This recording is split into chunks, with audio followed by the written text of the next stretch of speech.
जय हिंद defence aspirants, welcome back again. This is Divyanshu Pandey. Government of India के द्वारा इंडियन आर्मी और इंडियन कोस्ट गार्ड के लिए कई प्रपोजल्स को अब मंजूरी दे दी गई है, जिससे कि हमारी आर्म फोर्सेस और भी कैपेबल बनेंगी। तो चलिए जानते हैं कि डिफेंस एक्विजिशन काउंसिल के द्वारा किन किन प्रोजेक्ट्स को अपनी मंजूरी दी गई है और डीएसी क्या होती है, इनका वर्क पोर्टफोलियो क्या रहा करता है।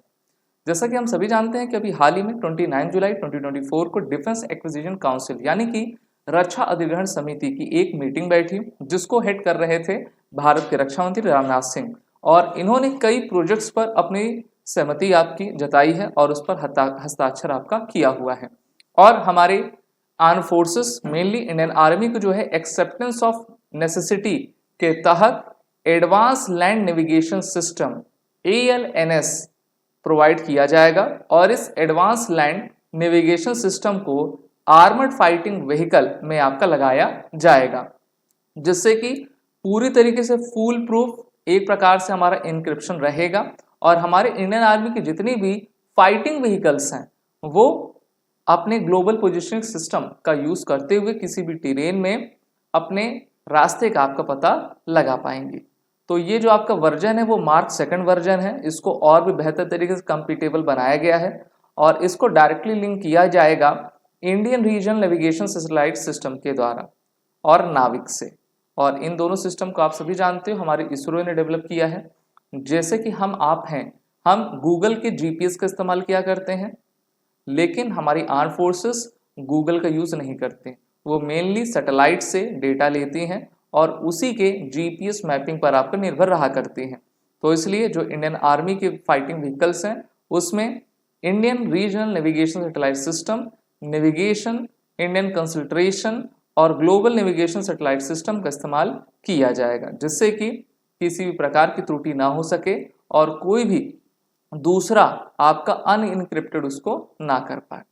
The ALNS Mark II offers compatibility with the defense series maps, resulting in very high accuracy in navigational applications for armored fighting vehicles. This equipment will be procured from Bharat Electronics Limited, यानी कि भारत सरकार की ही company BEL से हम इसको ले रहे हैं और पूरी तरीके से Indian indigenously design, develop and manufacture category के माध्यम से इसको खरीदा जाएगा। वहीं पर भारतीय तटरक्षक बल के लिए टोटल 22 नए इंटरसेप्टर बोर्ड्स, जिसमें आपका latest state of art systems आपके लगाए जाएंगे, उनको प्रोक्यूर किया जाएगा और इसके माध्यम से हम quick interception, shallow water operations में अपने वर्क को परफॉर्म कर पाएंगे।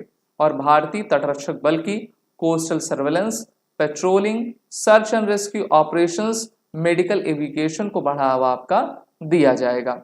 A Defense Acquisition Council has been created as an overarching structure with the following composition। तो इसके चेयरमैन भारत के रक्षा मंत्री होते हैं। अभी भारत के रक्षा मंत्री आप सभी जानते हो कौन है, रक्षा मंत्री राजनाथ सिंह हैं।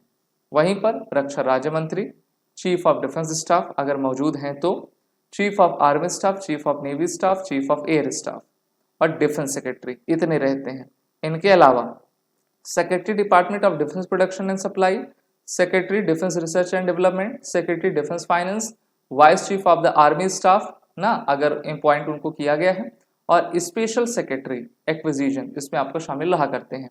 अब बात करते हैं कि डीएसी काम क्या करती, फंक्शंस क्या हैं। So given in principle approval to capital acquisition in the long term perspective plan covering a 15-year time span at the beginning of a 5-year plan.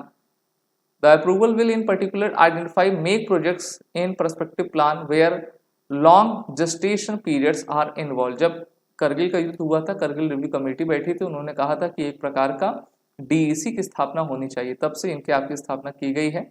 और बाई प्रोजेक्ट्स करना, बाई एंड मेक प्रोजेक्ट्स जिसमें indigenous project आपका शामिल है, research and development करना, उस प्रकार के कामों को ये आपका आगे बढ़ाती हैं।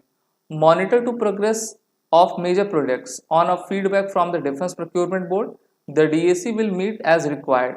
The approval in principle should be seen as first step in the process of acceptance of necessity by the concerned administrative wing in the Ministry of Defense. इसके अलावा the decision of रक्षा मंत्री based on DAC deliberation will flow down from implementation to Defense Procurement Board, Defense Production Board and Defense research and development board. तो इस प्रकार से जितने भी ministry of defence के अंतर्गत डिपार्टमेंट्स आते हैं उनके द्वारा एक रिपोर्ट दी जाती है कि हमको क्या क्या ज़रूरत है, उसका कॉस्ट देखा जाता है, उस पर चर्चा की जाती है और लास्ट में डीएसी इसको अप्रूव करती है। जो काफ़ी बड़े प्रोजेक्ट्स होते हैं उसको कैबिनेट कमेटी ऑन सिक्योरिटी के द्वारा आपका पास किया जाता है। तो ये था 2 प्रोजेक्ट्स जिसका अप्रूवल जो है डीएसी के द्वारा दे दिया गया है। वीडियो अच्छी लगी तो इसको लाइक शेयर जरूर करें। These are the courses run with the crack exam bundle test series सभी कोर्सेज के अवेलेबल हैं। वो और 10 कोड का यूज़ करें जिससे कि आपको हमारे कोर्सेज में 10% का फ्लैट डिस्काउंट मिल जाए। जय हिंद। अगर आप एक डिफेंस एस्पिरेंट हैं और SSB interview, NDA, CDS, AFCAT जैसे एग्जाम्स के लिए प्रिपेयर कर रहे हैं तो आप एसएसबी क्रैक एग्जाम्स के कोर्स को चेक करना ना भूलें। आप हमारी लर्निंग एप्लीकेशन को गूगल प्ले स्टोर से भी डाउनलोड कर सकते हैं।